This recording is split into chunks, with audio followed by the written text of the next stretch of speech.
Wise, Revolut, Klarna. Have you ever even thought, why do these institutions exist? At the same time, there are on a global basis more than 25,000 regulated banking entities out there. They do have the customer base. They have the intimate know-how about the instruments. They do have the balance sheet.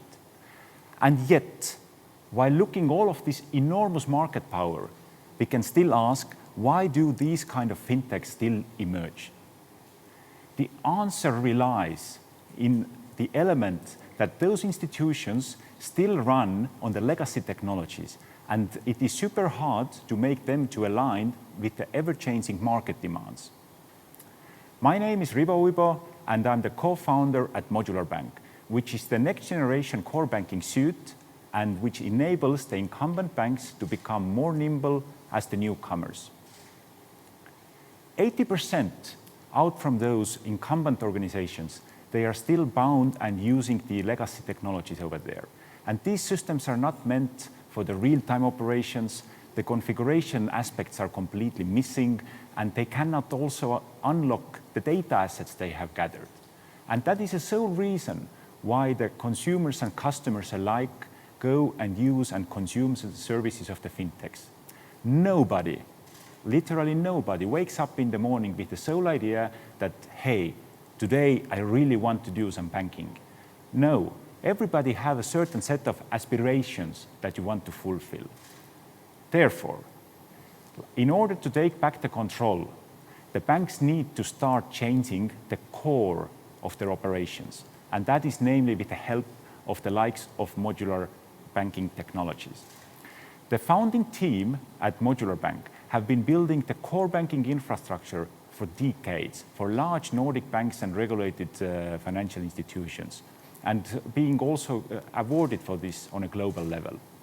So in 2019, we decided to consolidate all of that know-how, and Modular Bank was born. Either for retail or business banking landscape, we have it all, starting from the multi-currency transactional accounts up to different flavors of financing and lending scenarios, or even sorts of payment cards, up to the real-time financial accounting. APIs are meant for the easy integration. At the same time, the launch of the platform is configuration-driven and also can run on whatever kind of infrastructure out there.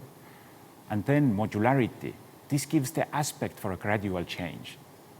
Let me bring you one example. One of the largest universal banks in the Nordics was able to decrease the operating cost base in minimum 10 times and increase the business volumes over 300% by utilizing the wonderful capabilities of Modular Bank. And finally, Modular Bank helps the banks to tackle three elements all at once. At first, you can have immediate positive impacts on the bottom line of your business operations. Secondly, it helps you to support also the near short-term goals, like to run the bank in real time, offer individualized servicing.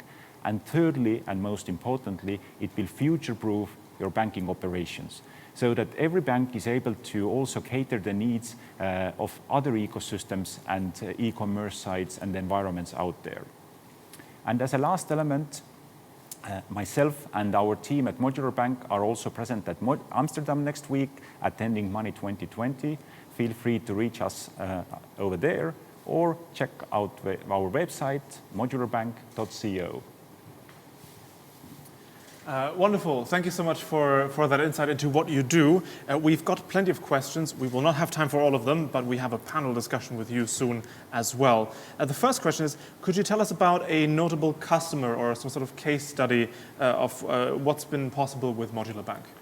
We have a number of case studies. The first one, actually this is the first customer we landed.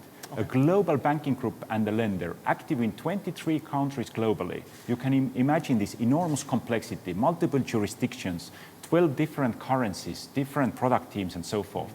And with the help of Modular Bank, the new Revolut type of a core banking system was up and running within 5 months. And these are the time frames that are completely unparalleled out there in the industry. Yeah, that's very fast actually and very complex as you said. One thing, maybe looking into the crystal ball, are there any future modules that you're still working on? Anything that's still missing or anything that you're planning for the future? Absolutely. The banking will never be ready. So that as of today, we are also expanding into the complex corporate banking use case areas, and at the same time touching and seeing what can we do in the digital asset and crypto space, because we cannot ignore those trends that are happening inside of the decentralized finance and crypto world. They are here to stay, so we might as well deal with them. Yeah. Absolutely. Rivo, thank you so much.